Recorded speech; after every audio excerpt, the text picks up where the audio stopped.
झारखंड विधानसभा में नवनिर्वाचित सदस्यों के प्रबोधन और प्रशिक्षण कार्यक्रम का आज दूसरा दिन है और इसका मकसद सदन की गरिमा के साथ ही सदन की कार्रवाई कैसे सुचारू रूप से चले इसकी जानकारी सदस्यों को दी जा रही है। और शनिवार को इसका उद्घाटन मुख्यमंत्री हेमंत सोरेन ने किया।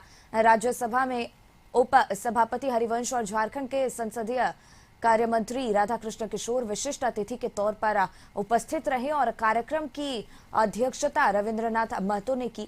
सीएम हेमंत सोरेन ने कहा कि सदन लोकतंत्र का मंदिर है, मंदिर की गरिमा को बनाए रखना हम सबकी जिम्मेदारी है।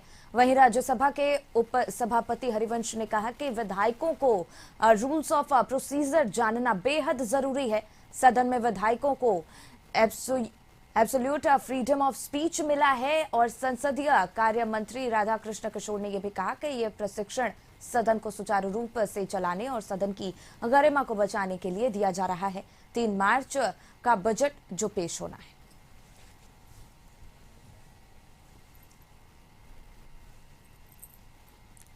विशाल, इसी पे और ज्यादा जानकारी लिए हमारे सहयोगी जुड़ गए हैं। विशाल, झारखंड विधानसभा में नवनिर्वाचित सदस्यों के प्रबोधन और प्रशिक्षण कार्यक्रम का आज दूसरा दिन है और इसका मकसद है सदन की जो गरिमा है उसे बरकरार रखना और कार्रवाई कैसे सुचारू रूप से चले इसकी जानकारी सदस्यों तक पहुंचाना।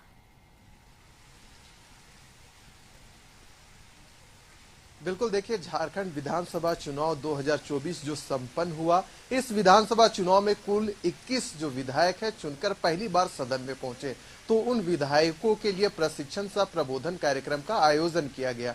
देखिए, अगर हम पहले दिन की बात करें तो विधायकों को गुर बताए गए कि कैसे आप सदन में प्रश्नों को उठा सकते हैं, कैसे प्रश्न को डिजाइन कर सकते हैं और जनता का जो विषय है कैसे उठाया जाए सदन में, इसे लेकर उन्हें ट्रेनिंग दी गई। अगर आज हम दूसरे दिन की बात करें सीखा तो जो विधायक है उन्हें घरेलू बजट के बारे में जानकारी दी जा रही है।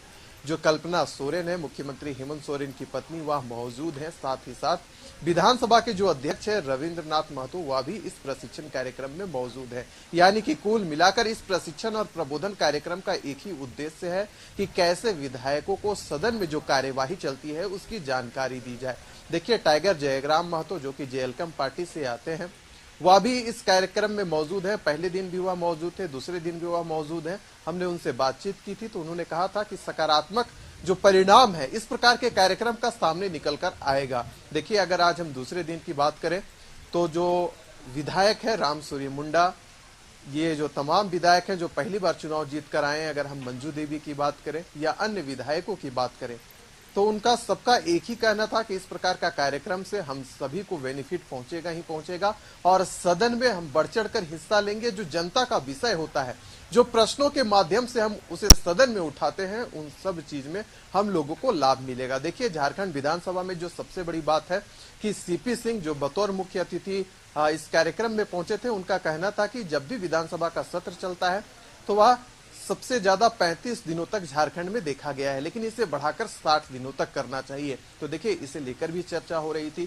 विधायकों ने पूछा कि इसका क्या परिणाम है, इसका क्या उद्देश्य है, इससे जनता को कैसे फायदा मिलेगा और साथ ही साथ जो जनता के जो विषय छूट जाते हैं, जब हम विधानसभा जाते हैं, उन विषयों को जब वहां के जो डीसी हैं या जो मुख्य अधिकारी हैं वह नहीं सुनते हैं, तो उसका कैसे हल हो, उसका कैसे समाधान हो, इन सब बारीकियों की जो जानकारी है इस प्रशिक्षण और प्रबोधन कार्यक्रम में सिखा दी जा रही है। देखिए, 3 मार्च को वित्तीय वर्ष 2025-26 का बजट भी पेश किया जाना है। तो बजट कैसे पेश किया जाता है, क्या प्रावधान रहते हैं, क्या नियमावली होती है, कैसे सदन के अंदर जब बजट पेश किया जाता है तो सत्ता पक्ष और विपक्ष जो कटौती प्रस्ताव सहित जो कई सारे विषय हैं उसे उठाते हैं, उसके बारे में सीखते हैं, उन सब को इस प्रशिक्षण कार्यक्रम में बताया गया है। बिल्कुल बिल्कुल विशाल, अपनी नजर बनाए रखिएगा। बहुत बहुत धन्यवाद आपका तमाम जानकारी हम तक पहुंचाने के लिए।